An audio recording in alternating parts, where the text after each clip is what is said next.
que nos dan información sobre la morfología, la función y también lo que nos ocupa hoy, la caracterización tisular. De todas estas técnicas que tenemos a nuestra disposición, yo creo que las más importantes, como he dicho, son la cuantificación ventricular y el realce tardío. Hoy vamos a hablar, sin embargo, de la parte de caracterización tisular. Y lo que es importante es tener en cuenta que toda esta información, al final, nosotros la tenemos que integrar junto con la historia clínica para llegar a un diagnóstico. Hay que tener en cuenta toda la información que nos proporciona la resonancia. La caracterización tisular consiste en sacar nuestro microscopio e intentar aproximarnos a la histología del miocardio. Podemos ver grasa, consecuencias T1 espineco y Dixon, podemos ver edema, consecuencias STIR, difusión, mapas T1 y T2, podemos ver el depósito de amiloides con los mapas T1, el volumen extracelular y el realce, podemos ver lípidos con los mapas T1, podemos ver hierro con los mapas, fibrosis intersticial con mapas T1 y volumen extracelular, y podemos ver la fibrosis por reemplazamiento fundamentalmente con el realce miocárdico tardío. Vamos a empezar a analizar todas estas situaciones. Para empezar un poco con lo más fácil, porque intuitivamente lo conocemos ya de otras zonas, vamos a ver la grasa miocárdica. Podemos ver grasa miocárdica en la metamorfosis grasa del infarto, en la miocardiopatía ritmogénica, otras miocardiopatías y también como hallazgo frecuente de carácter fisiológico o asociado a la edad y obesidad. Y la vemos en secuencias T1 espineco, en los T1 Dixon y en los mapas T1. Por ejemplo, en este caso, que es un infarto con metamorfosis grasa, vemos la característica cancelación. ¿Se ve el cursor cuando señalo? Sí. Sí, vale, sí, sí, sin problema, Ana. Todo en perfecto. secuencia de gradiente. Y la secuencia T1 Dixon es muy útil. Como sabéis, el T1 Dixon nos da 4 tipos de imágenes. La imagen de grasa, T1 fuera de fase, T1 en fase y la saturación grasa. Y vemos como aquí esto nos demuestra inequívocamente que es grasa macroscópica. Lo vemos en la secuencia de grasa, vemos la característica cancelación aquí en fuera de fase, en fase vemos cómo brilla y aquí cómo se suprime. Este otro caso era un poco más problemático, era una mujer de 67 años que había ingresado en cardio y en la eco les llamaba la atención el aspecto de la pared libre del ventrículo derecho y no tenían muy claro si era una hipertrofia, una infiltración neoplásica, veían mucha grasa pericárdica, no sabían si era derrame, entonces nos piden una reso y aquí vemos como la pared está engrosada y en efecto en el T1 espineco se ve muy bien que esto es de señal casi grasa que se suprime con el FATSAT y que de nuevo el T1 Dixon pues, nos permite confirmar con certeza que esto es grasa. En este caso se etiquetó una infiltración lipomatosa de la pared del ventrículo derecho asociada a lipomatosis epicárdica y lipomatosis del septo interauricular y que en principio se trataba de un hallazgo sin trascendencia. ¿Y esto de los mapas en qué consiste? Bueno, pues es una técnica de imagen cuantitativa que lo que hace es trasladar a la imagen los tiempos de relajación T1, T2 y T2 asterisco de un tejido, en este caso del miocardio, contribuyendo a su caracterización tisular. Para obtener un mapa adquirimos una misma imagen con varios tiempos de eco o de inversión para conseguir imágenes con diferentes influencias T1, T2 o T2 asterisco. Y de ahí se deriva el mapa T2. En este caso es un mapa T2 en el que con varias preparaciones T2 en una secuencia TUFIS podemos derivar la curva de relajación. Vamos a hacer un breve recuerdo de las bases físicas de la resonancia para entender este proceso de relajación. Los protones de nuestro cuerpo procesan de manera aleatoria alrededor de su eje y cuando los sometemos a un campo magnético se alinean en paralelo o en antiparalelo adquiriendo una magnetización en el plano longitudinal. A continuación se aplica un pulso de radiofrecuencia que lo que hace es generar una magnetización en el plano transversal y cuando cesa el pulso el protón se relaja emitiendo energía que es lo que se registra, se codifica y genera la imagen. Entonces lo importante es la relajación de los protones, que es un vector con 2 componentes, longitudinal y transversal. El T1 por convención mide el tiempo que tarda un tejido en recuperar el 63% de su magnetización longitudinal. El T2 mide el tiempo que tarda en perder el 37% de la magnetización transversal adquirida. Y el T2 asterisco tiene además tiene en cuenta la relajación causada por las inhomogeneidades del campo magnético. De manera que el T1, el T2 y el T2 asterisco no son secuencias, sino que son tiempos de relajación característicos de cada tejido. Es lo más parecido que tenemos en resonancia a las unidades Hounsfield del TAC. Es algo, una propiedad característica de cada tejido que nos permite identificarlo. Así, para obtener el mapa T1, lo que hacemos es emplear una secuencia inversión-recuperación que está basada en la del Scout que se emplea para el realce miocárdico tardío, combinando varios pulsos de inversión con diferentes tiempos de inversión. Y para el mapa T2 asterisco empleamos una secuencia multieco ecogradiente. Es una secuencia que tiene ciertos problemas de susceptibilidad y normalmente solamente es fiable en el septo. Bueno, ¿qué hacemos con esto? De manera automática o manual, el sistema hace un cálculo de las imágenes brutas y se deriva la curva de relajación, se saca el tiempo de relajación del tejido píxel a píxel, se traslada a la imagen y se aplica una escala de colores que facilita el análisis visual. El mapa obtenido nosotros lo podemos valorar bien cualitativamente, viendo diferencias regionales, como vemos en este caso, o bien cuantitativamente poniendo ROIs, y nos da, al poner el ROI ahí, nos da el valor de relajación, ya que está codificado en cada píxel. A continuación, esos valores de relajación los comparamos con los de referencia, mejor los propios que los que estén publicados, y recomiendan indicar un rango de referencia con respecto a los valores normales o el Z-score, que realmente es el número de desviaciones estándar que nos desviamos de la media.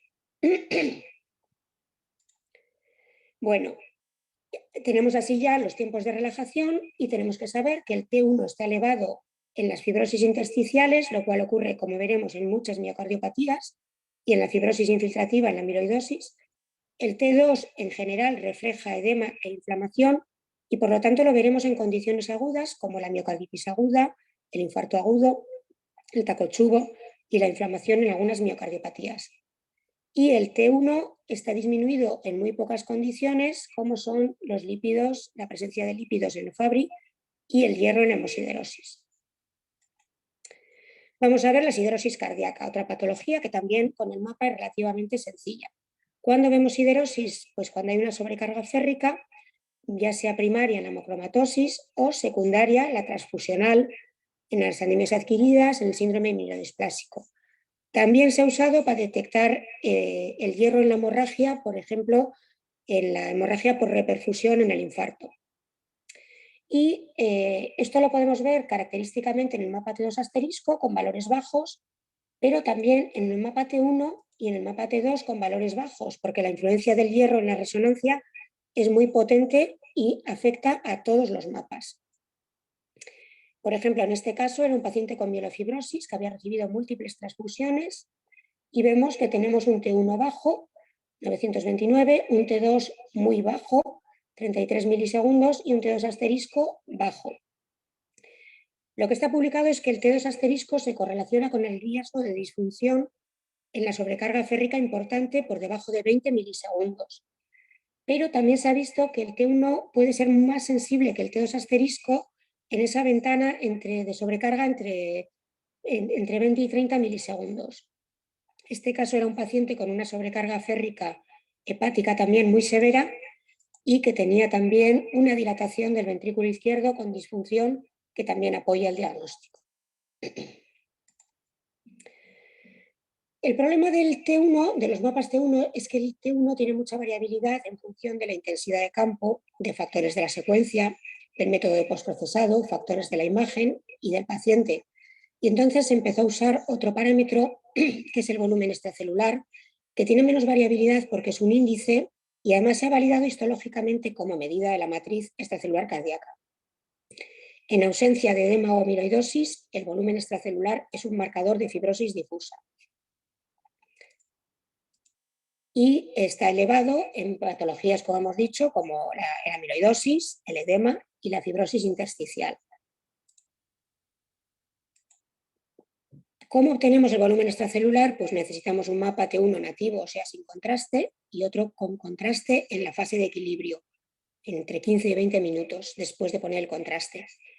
A partir del mapa T1 nativo, medimos el T1 nativo en el miocardio, en el septo, el T1 en la sangre, y hacemos lo mismo con el mapa POST y añadimos a la ecuación el hematocrito. Nosotros esto en la práctica lo hacemos con ROIs manuales y calculamos el VEC con una fórmula en un Excel. ¿Y qué es esto del volumen extracelular? Pues si sacamos nuestro microscopio y vemos el miocardio, vemos que hay por una parte un compartimento intracelular en el que están las células, es decir, sobre todo los cardiomiocitos, pero también fibroblastos, células vasculares y células inmunes. Hay un compartimento extracelular que realmente es la matriz extracelular, el colágeno, y un compartimento vascular más pequeño, que es el vascular con los capilares. Este es el miocardio normal, por lo tanto, con esa proporción que hemos indicado. Esto se altera, por ejemplo, en la fibrosis intersticial difusa, porque aumenta la matriz extracelular. Ocurre en muchas miocardiopatías como estadio final. Se altera también en la fibrosis por reemplazamiento de manera similar, pero focal. La fibrosis por reemplazamiento es una cicatriz que sigue a la necrosis de cardiomiocitos y esto ocurre tras un insulto como el infarto, la miocarditis y algunas miocardiopatías. Y por último tenemos la miocardiopatía infiltrativa, donde aparece un material anómalo. En este caso, lo más frecuente es que tengamos un depósito de amiloide. Vamos a ver estas patologías. La fibrosis por reemplazamiento, como hemos dicho, la vemos después de la necrosis de miocitos, lo más típico es en el infarto y en la miocarditis, pero también la podemos ver en miocardiopatías.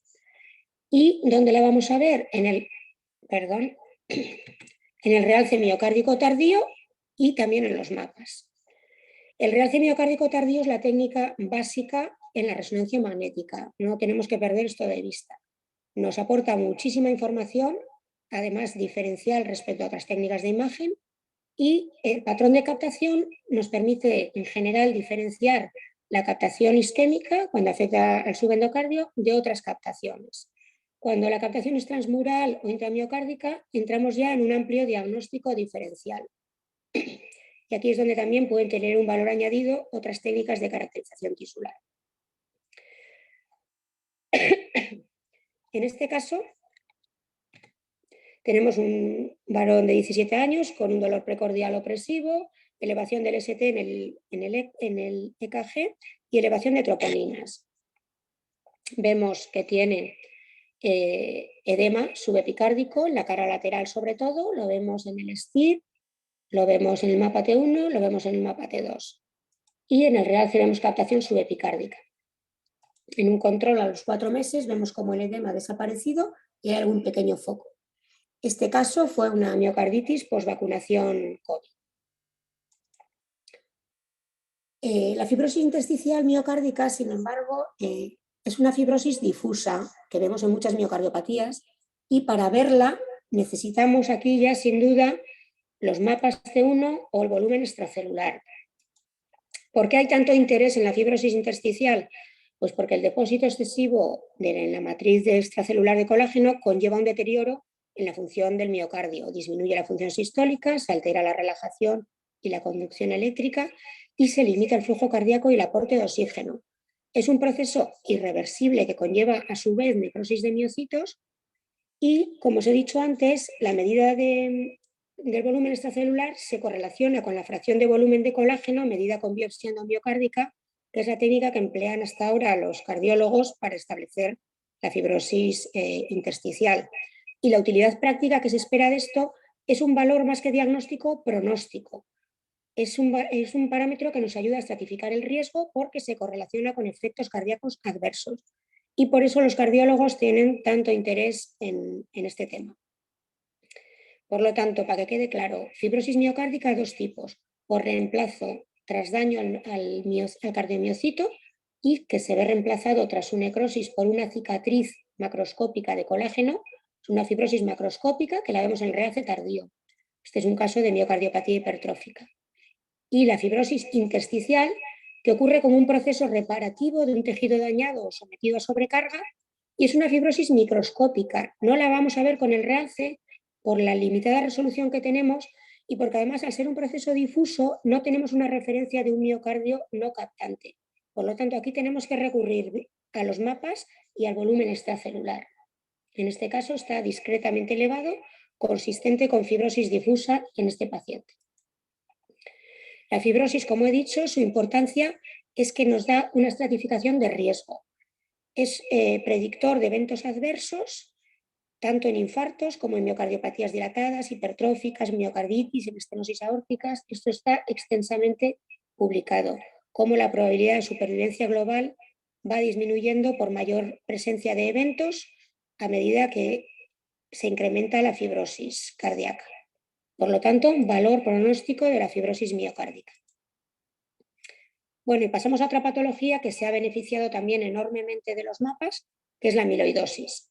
Vemos depósito de amiloide en la amiloidosis cardíaca, ya sea el amiloide AL producido por una displasia de células plasmáticas o el amiloide transtiretina, que es producido por el hígado, que ocurre en la llamada antes amiloidosis senil y ahora amiloidosis por transtiretina natural, o en un contexto hereditario, la mutada.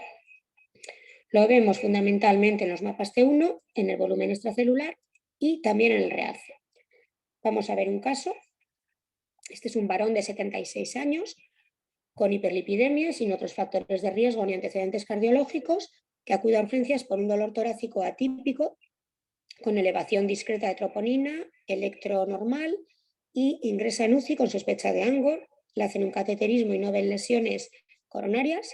Y en la eco ven una hipertrofia global con disfunción diastólica tipo 1, fracción de eyección normal. Y nos piden una reso.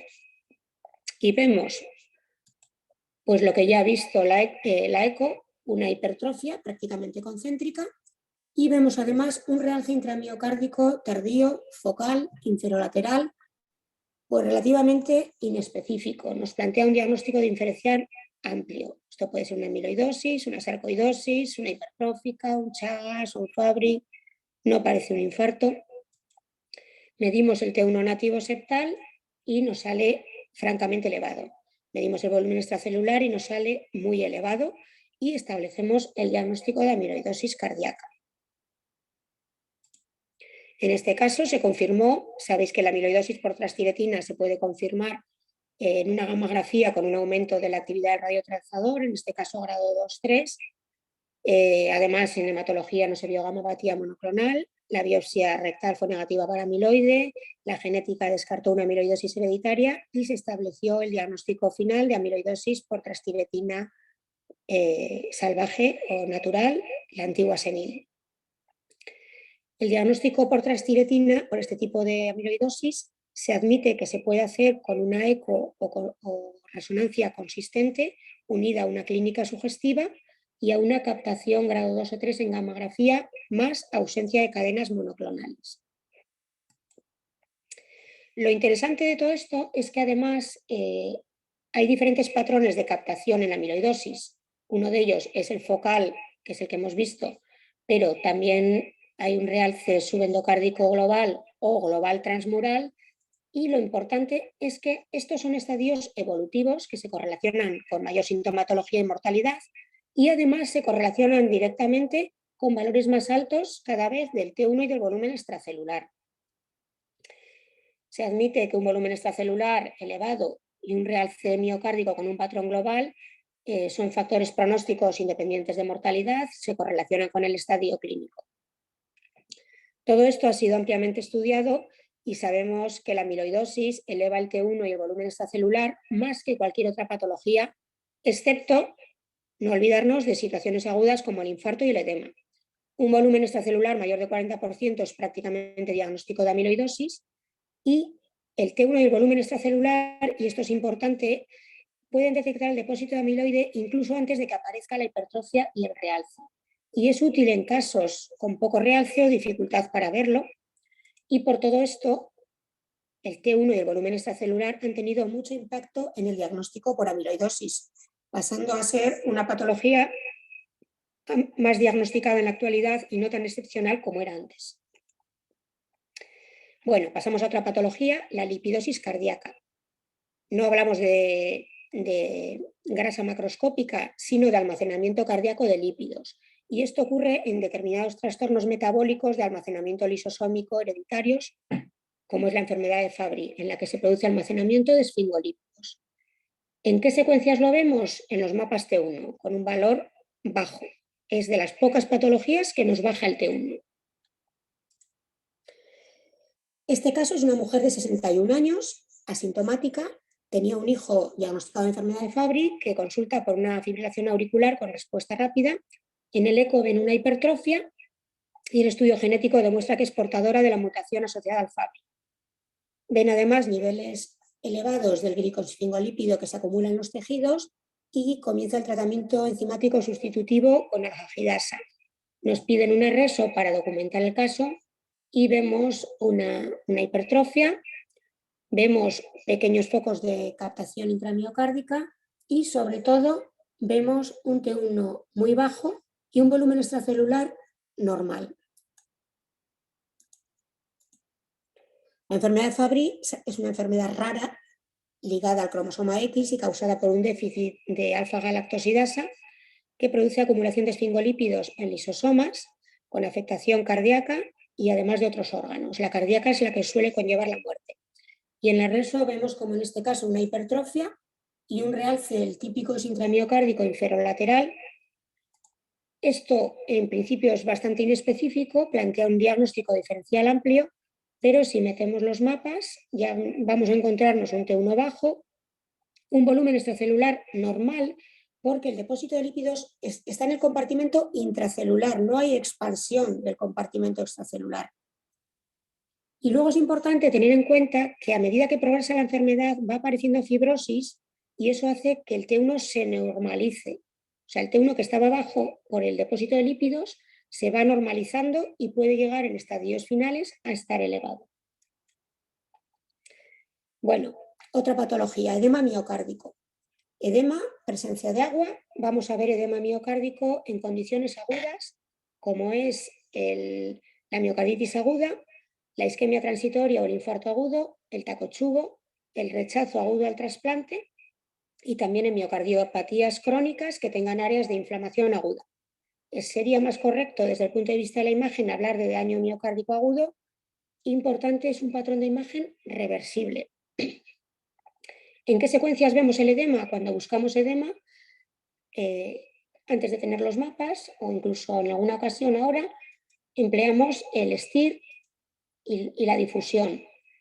En los mapas T1 y T2 tenemos valores altos, tenemos un volumen extracelular también elevado y podemos recurrir a todas estas técnicas. El edema realmente refleja un contenido en agua en el tejido que estamos estudiando y es una respuesta genérica a un insulto de variada etiología. El edema, por otra parte, no solo es consecuencia de estas lesiones, sino que per se tiene consecuencias fisiopatológicas porque disminuye la compliance y el gasto cardíaco. Y se ha demostrado la correlación entre la alta señal T2 y el mayor contenido en agua del miocardio. O sea, esto es algo que está establecido. Como hemos dicho, tenemos muchas técnicas para ver. Tenemos mapas T2, mapas T1, STIR, difusión y luego vamos a correlacionar esto con el realce. Entonces, en este caso tenemos un T1 focalmente elevado en el septo anteroseptal, un T2 elevado en esta localización que se correlaciona con el STIR y con la difu y que capta y es un infarto agudo. Tenemos otra zona de realce que, sin embargo, no tiene alteración en el T1 ni en el T2, no tiene edema y correspondía a un infarto crónico. Otras patologías, como hemos dicho, en las que vemos edema, la miocarditis aguda, que vemos aquí en el mapa T1 elevado, que se corresponde también con focos de captación, miocarditis aguda. Este caso es un tacochudo, lo vemos claramente por la alteración en la contractilidad, tiene su edema en el STIR y su edema en el mapa T2 con valores claramente elevados. Estos son los controles correspondientes, el mapa T1 y el mapa T2 de la miocarditis aguda y del tacochudo, cómo se normalizan los valores pasada la fase aguda. La resonancia ha demostrado su utilidad, es muy útil en el diagnóstico del MINOCA, que como sabéis es el infarto miocárdico sin lesión en las arterias coronarias, en el cual los diagnósticos diferenciales que nos planteamos son el síndrome de Takotsubo, la miocarditis aguda y también el infarto o miocardio aturdido con coronarias normales. La resonancia contribuye de manera definitiva a este diagnóstico tisular, a este diagnóstico diferencial con la caracterización tisular. Fundamentalmente buscamos edema y realce. Y bueno, no sé cómo voy de tiempo. Bueno, yo creo que bien. Os voy a poner otro caso. Esta es una mujer de 62 años que tenía una esclerosis sistémica, había recibido un trasplante pulmonar hace 10 años por la hipertensión pulmonar, que esta hipertensión se resolvió tras el trasplante, y había estado sintomática hasta hace un año en el que comienza con intolerancia al esfuerzo, disnea, palpitaciones, mareos, de manera progresiva. Le ingresan para estudiarle y ven un peptidora tiurético muy elevado, una troponina discretamente elevada, y el ecocardio ve una severa hipertrofia biventricular con buena fracción de eyección.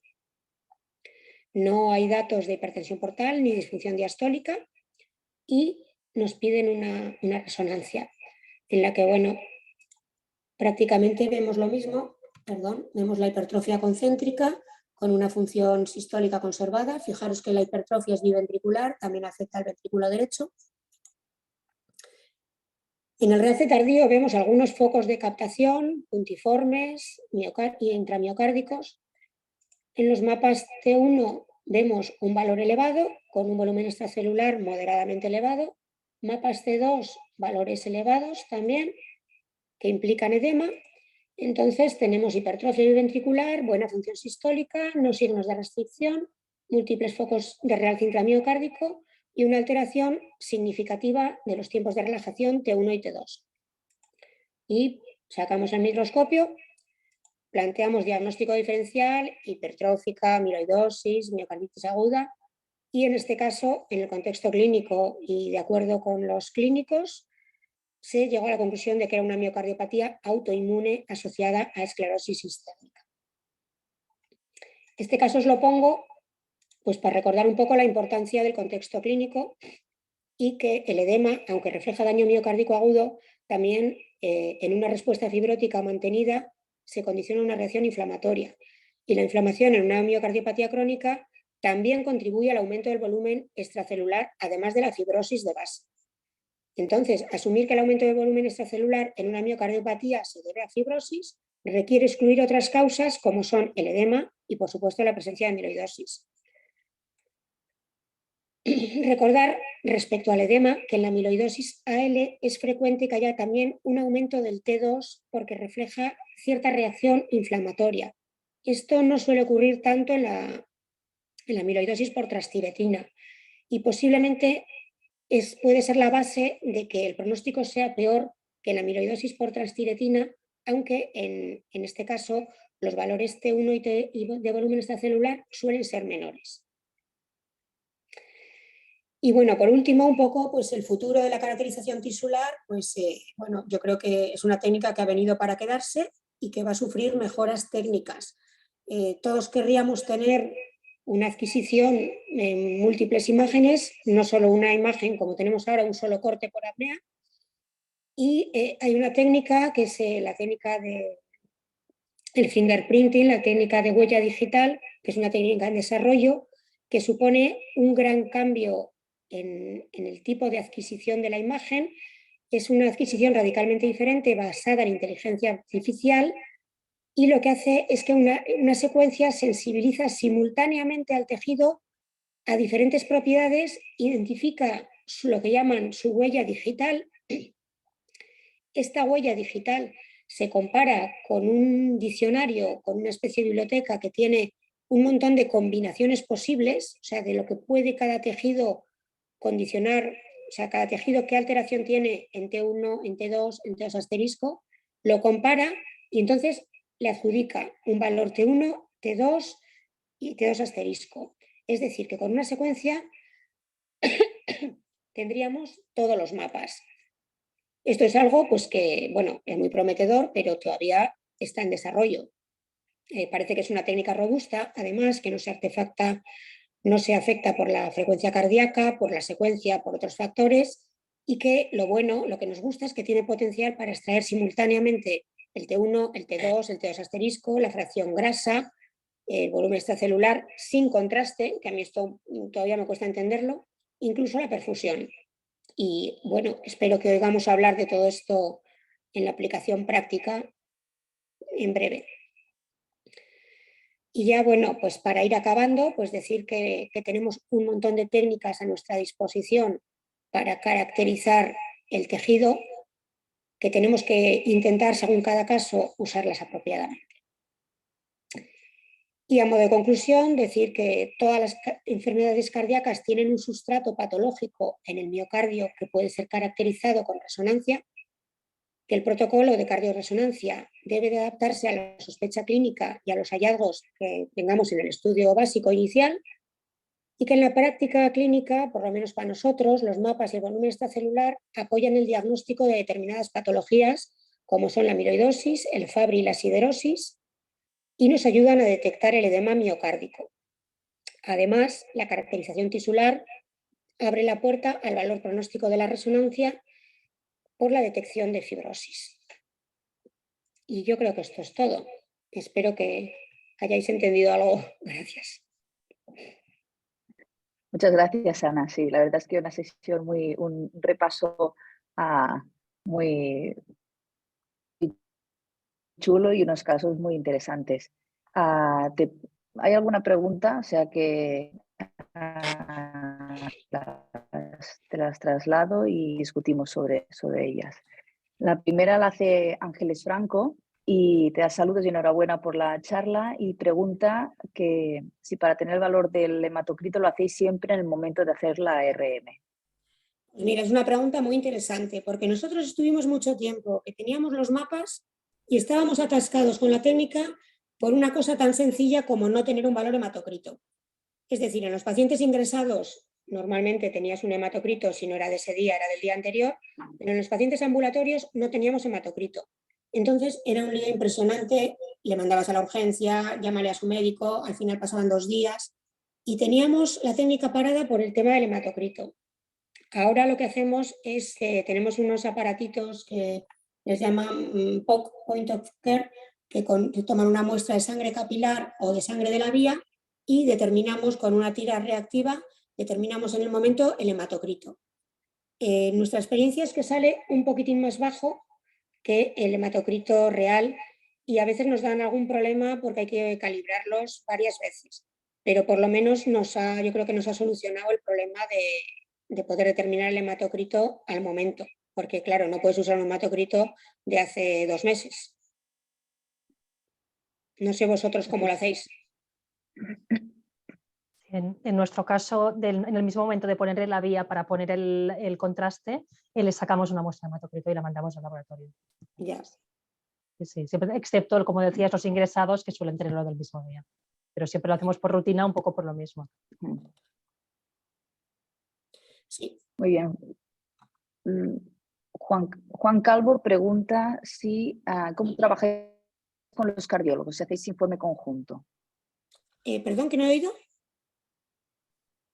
Sí, pregunta que cómo trabajáis con los cardiólogos, si hacéis informe conjunto. No, nosotros hacemos el informe nosotros, o sea, trabajamos en colaboración con los cardiólogos, pues en principio como con cualquier otra especialidad, o sea, hacemos sesiones clínicas, etcétera, pero la resonancia en la fase inicial sí que estuvieron en la puesta en marcha, pero hablo ya hace un montón de años, y ahora pues tenemos una relación como con cualquier otra especialidad y el informe lo hacemos nosotros. Si tenemos alguna duda, si tenemos un caso raro, lo comentamos, les comentamos directamente, lo comentamos en sesión o les llamamos.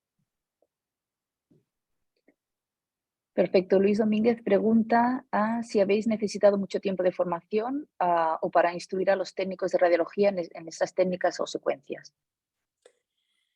Hombre, la resonancia cardíaca la verdad es que sí que es un poco exigente para los técnicos. Hace poco estuve con una charla que sacaron una diapositiva que me gustó mucho, que reflejaba el número de clics que hace un técnico en un estudio de neuro avanzada y en uno de cardio. Y era, pues no sé, 40 clics frente a 400 clics. O sea, para el técnico es mucho más exigente, eso es cierto. Nosotros tenemos suerte de contar con buenos técnicos, pero sí es verdad que una vez que ya has hecho escuela, pues ya se van enseñando y los técnicos nuevos que entran enseguida se incorporan a la cardio y al principio sí que les impone un poco, pero ya si hay escuelas, si tienes unos protocolos establecidos, pues enseguida lo cogen. Pero sí que es una técnica mucho más demandante que en otras áreas. Eso estoy totalmente de acuerdo y que nos obliga a estar además ahí, porque cuando va bien, pero cuando no sincroniza, no sale el realce, no coge las apneas, pues es un poco complicado. Muy bien, muchas gracias. Siguiente pregunta es Alberto Hidalgo, que te da las gracias por la charla y pregunta si chequeáis periódicamente los valores normales de T1 en vuestro equipo. No, la verdad que no. Hicimos al principio lo que recomendaban, el valor en voluntarios sanos, creo que hicimos en 20 pacientes, eso lo establecimos como valor, pero luego también cuando hemos visto que se ha publicado, hay un artículo en concreto que publica valores normales en diferentes secuencias de diferentes proveedores de resonancia y vimos que estábamos ahí en esa línea, pues no hemos vuelto a hacerlo, la verdad. No sé si con el tiempo, Alberto, no sé si tú sabes algo, con el tiempo cambian.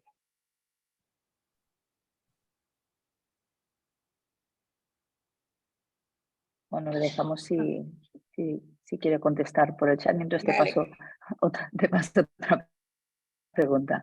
A ver, Juana Plasencia te da la enhorabuena y quiere preguntar si solo detectas alteraciones sugestivas de fibrosis intersticial en los mapas T1, lo pones en conclusión como tal, y otra que cómo establecisteis los valores normales con una muestra de personas sanas y si alguien dispone esos, bueno, luego pregunta si alguien dispone los valores de GI en 1.5. Sí. O sea, Bueno, en cuanto a los valores, si pones los valores... Sí, los valores ya he dicho que hicimos una determinación de, como recomiendan, creo que fue 20 pacientes, pero que esto está publicado ya. Está publicado y la verdad se ha visto que hay cierta variabilidad, pero tampoco tanta. Sí que recomiendan establecer los propios. Y aunque te dé un poco de pereza, pues yo creo que es conveniente hacerlo. Al final no es para tanto. Y lo de la fibrosis intersticial, la verdad es que es algo que nos apoya el diagnóstico. Yo sí que a veces lo pongo en el comentario. Yo en el comentario suelo poner, más que el valor T1, pongo el valor del volumen extracelular, pero cuando lo veo claro. También es verdad que si por lo que sea me sale discrepante, no lo pongo. Y en cuanto al diagnóstico final, no pongo, no doy prácticamente nunca un diagnóstico de fibrosis intersticial.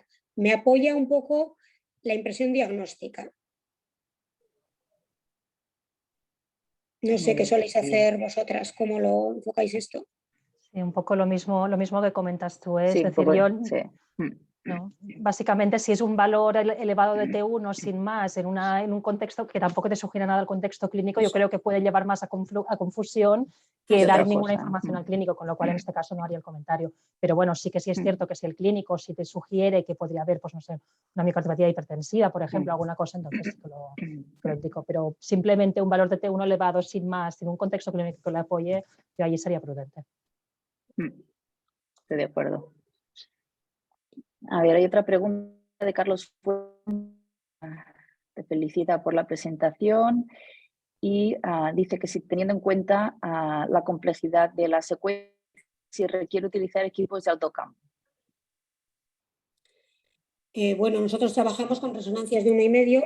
Lo que sí que hay que saber es que los valores, no sé si esto ha quedado claro, los valores T1, T2 y T2 asterisco son diferentes en función del campo magnético. O sea, hay unos valores para 1,5, unos valores para 3 Tesla y que yo sepa para bajo campo no sé si se han establecido. Yo no tengo experiencia ni en bajo campo ni en 3 Tesla. Yo trabajo en 1,5, pero sí que hay que tener en cuenta que los valores son muy diferentes. Muy bien, Alberto Hidalgo ha contestado y dice que en algún equipo han tenido problemas con el T2, pero que bueno, saber qué pasa. Que a veces se solucionan los técnicos de aplicaciones, pero bueno, tenerlo en cuenta. Y luego hay alguna pregunta de Víctor que Pregunta si crees que deberíamos cuantificar la cantidad de fibrosis en la miocardiopatía hipertrófica de manera rutinaria, a pesar de las limitaciones de la variabilidad. Yo personalmente, en la cuantificación de la fibrosis intersticial con el volumen extracelular, creo que en este momento es una herramienta más para estudios o para... O sea, no la veo en el caso a caso para caracterizar y para dar un volumen de fibrosis intersticial. Nosotros, por lo menos, para eso no la estamos usando. Sí que es un dato que te apoya el diagnóstico. Y si ves un volumen extracelular elevado, un T1 muy elevado, pues piensas que ahí está pasando algo. Pero caso a caso podría tener valor, por ejemplo, en estudios longitudinales de un paciente, ver si eso va aumentando, o en ensayos clínicos o en estudios. O sea, por un valor aislado, yo creo que no puedes llegar a esa conclusión.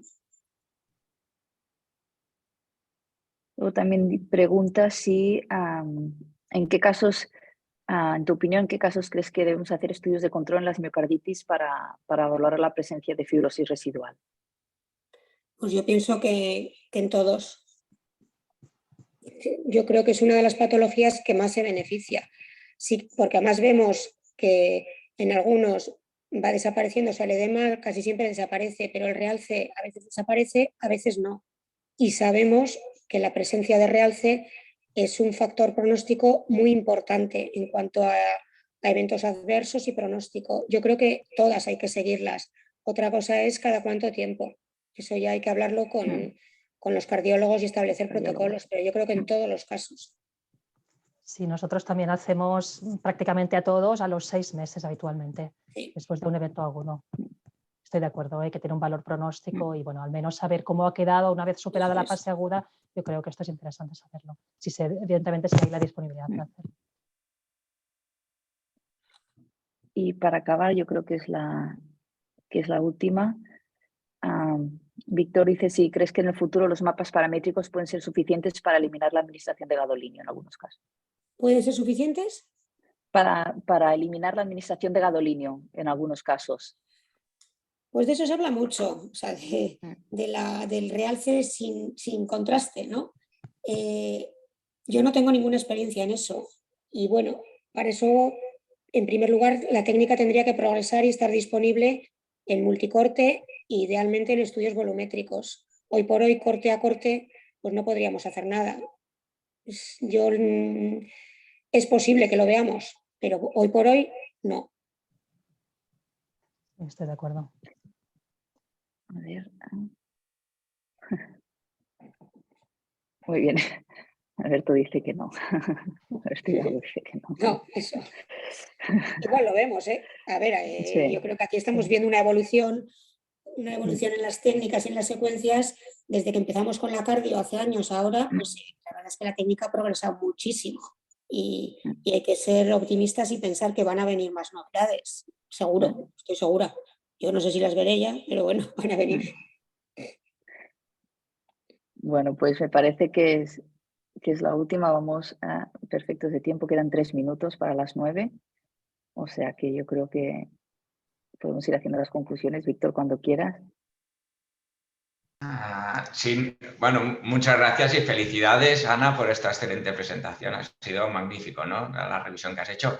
Y Ada también por las aportaciones que has hecho. No sé si querías añadir algo más, hacer alguna pregunta más, algún comentario sobre la presentación. No, una duda que me ha quedado, una curiosidad, más que duda, es que recientemente tuvimos un caso precisamente de una paciente con esclerodermia y de hecho el clínico nos pidió una resonancia de seguimiento para valorar concretamente la evolución del tratamiento, la evolución de la enfermedad en base a los valores de T2 mapping.